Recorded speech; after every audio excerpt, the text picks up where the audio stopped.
Hey there, it's Brian.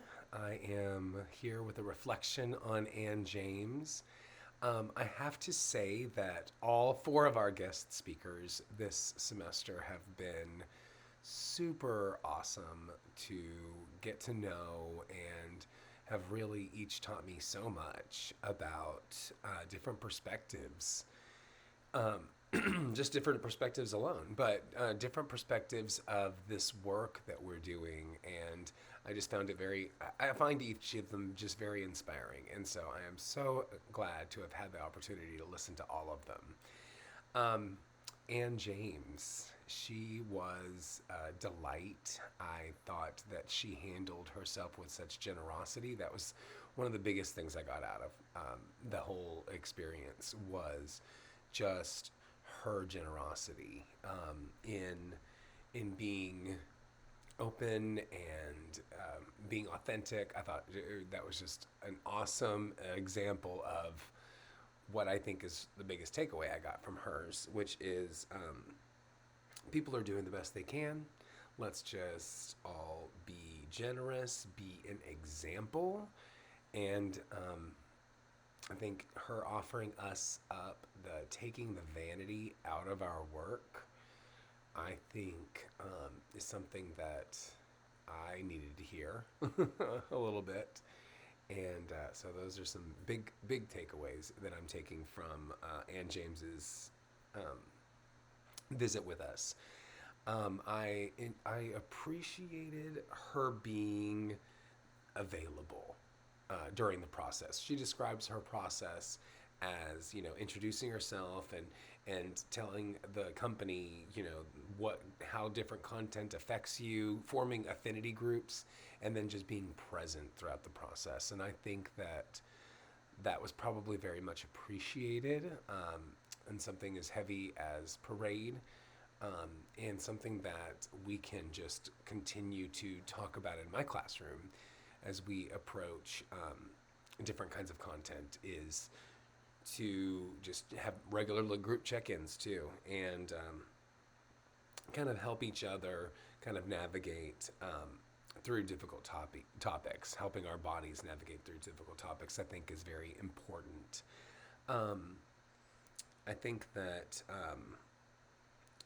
her suggestion for a director that does not, or someone that does not use desexualized language, just repeating it and not letting it bother you, is probably one of the best pieces of advice that I've heard about what to do with, you know, sexualized language in the rehearsal space, is just repeating it. And I thought that was very effective. Gets the message across. It's not gonna let it bother you. All that stuff. I appreciated her approach to the director's vision, and calling it like one of the best things she loves about a process is listening to the director's vision and then figuring out how she can support it. And I think that the questions, and she mentioned a list of like this or that. Do you need it to be confined or do you need it to be open? Just a list of vocabulary words I think would be super effective just for my own directing too. But when talking about what direction looks like, what blocking looks like to other people, I think it's just good to have those sort of base vocabulary words that can help describe to everyone. Um, but anyway, I loved I love the idea of this being theater and how she compared Netflix and HBO and all of these things that are all of these things that make all this violence so realistic and all this intimacy so realistic that it puts pressure on the theater community. But we forget that we're theater and that we're not film, and we can do things with style, stylistically. I can't think of the word right now. Stylized. um, we can make things in moments stylized in a way that really speaks to the audience. And that's also another big takeaway that I got from Ann James is how she reminded us to engage with the material and let that material and our story engage with the audience, because that's really what it is. It's about an engaging process. It shouldn't be just a presenting process. It's not a one-sided process. It is an engaging with the audience that I think I love about theater and all that stuff.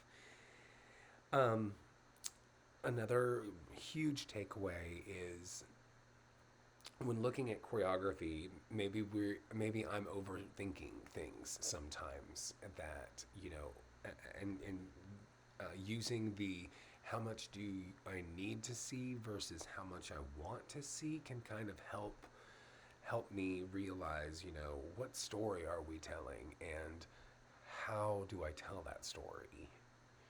Um, and then I also thought that just her little talk about kisses was helpful, and her anecdote about Soul Train and the two friends that have to kiss, and how it can be sweet and it can be, you know, generous when you've gone through all the consent-based practices and things. You can just kind of like build a kiss and it's not that, and then refine it later.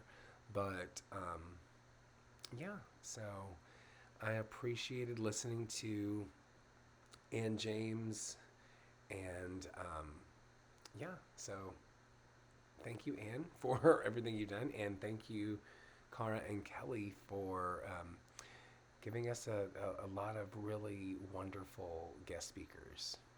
Have a great